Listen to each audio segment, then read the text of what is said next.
Hello, and this is Jose Roach at the movies.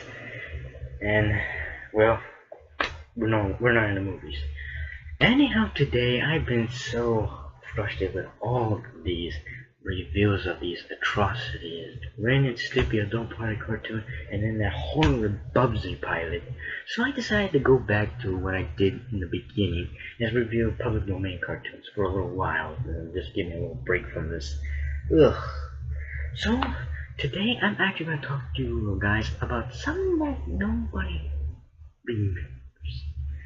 And that is Calvin and the Colonel.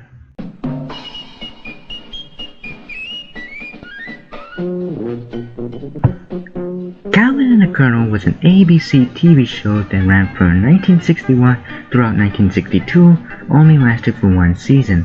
The show is actually based upon another show that existed years earlier called The Amos and Andy Show. Well, more like Andy and Kingfish.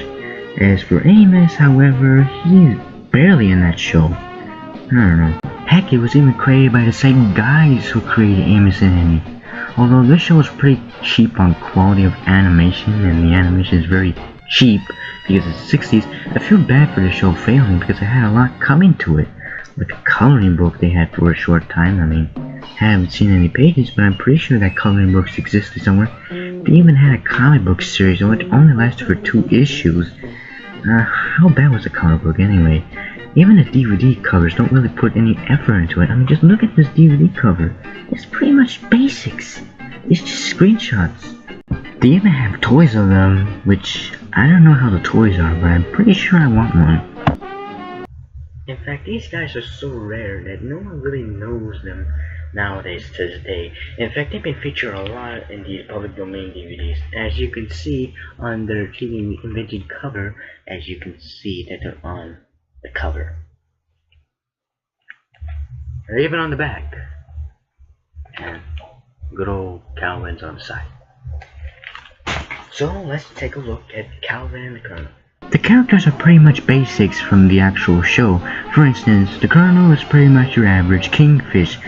And if you've seen the Kingfish in Amos and Andy, then you probably have seen the Colonel in this show. And he's pretty much himself. You can't threaten Colonel Montgomery J. Claxon. We Claxon stood fast at Antietam, Shiloh, Gettysburg, and Chicago. You wouldn't think they'd let him on the police force with a stigmatism that bad. He's no bargain himself, Calvin. I met him last night. When he squints at you through those bushy eyebrows, you don't know whether he's sizing you up as a future brother-in-law or trying to remember your face from the lineup that morning. I just can't do it, Calvin. That iron door slamming is draining the courage right out of me. Yeah, it gives you the cold shivers, doesn't it? Right now, it feels like an Eskimo chiropractor is giving me a massage. And of course, the ever-popular... The thing is,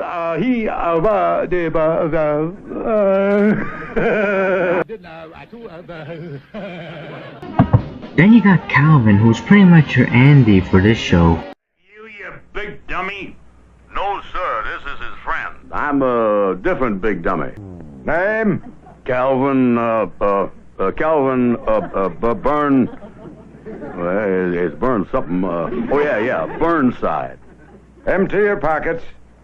Come on back.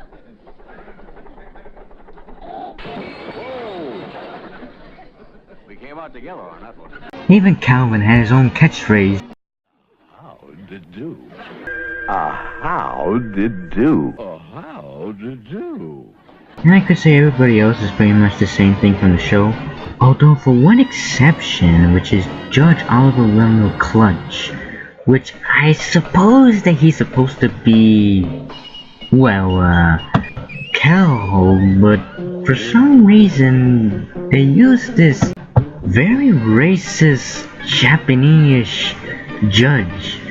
Why couldn't they just make a character up for Calhoun? I mean, they did so well for the others, so I don't know why they couldn't do it for this one. And I do mean he's kind of racist, considering that this guy's got that glitch eyes and he's got the teeth showing up. He's got the, oh well, he's supposed to be this and that, his voice. And he's also voiced by Paul Frees. Yeah, let that sink you in. Paul Frees doing the racist Japanese. As your counselor, I can only advise you to do what any law-abiding, intelligent, substantial member of the community would do. What is that? Hide out till the whole thing blows over. Yeah, that's fine, but Calvin is waiting over there with the busted set. Well, it's against the Bar Association to advertise. I wouldn't want to be embarrassed in case Chief Justice Warren were in the neighborhood. Don't worry, my good friend. I have been giving this little matter a lot of thought and consternation, and I know exactly the path you ought to follow. What is that, Oliver? Raise her rent. But for an assignment at Mysterious Change, this show is actually not that bad. In fact, it's probably one of the most interesting shows that ever come out in the 60s. And that was Calvin and the Colonel. Now, from looking at this cartoon, it's not the best show, but it's not terrible. It's something that people should forget. I mean, this is actually something that would have been fit for, at least for the old-timers, channels I like to call them, old-timer channels. Yet they're not really featured. But let's hope that maybe someday people might remember them, or maybe people might see this review and actually get an idea what they are. So that's it for right now. I'll see you next time on the next episode. How did do?